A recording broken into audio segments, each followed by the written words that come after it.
Nyo to guys, kulimlim di ba?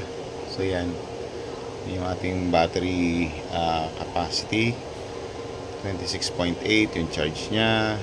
So ang ating voltage na napoproduce AC, so nakaset yan ng 230 volts. So ito yung load natin, yan. So ito yung voltmeter. So itong voltmeter natin tsaka ito meron lang 0.1 na nagbabari.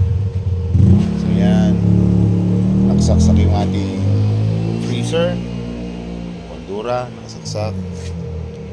So ito po yung battery natin, yan.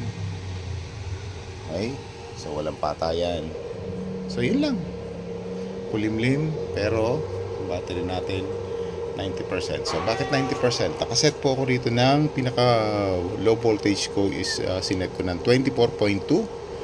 Tapos ang high voltage ko ay sinet ko ng 27.2. So ganun po.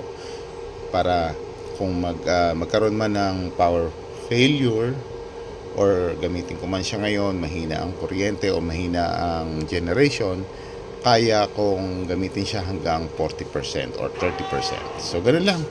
Ayan po. Oh, kulimlim oh. Kulimlim. Maulap. So ganun lang. Yan po. Thank you.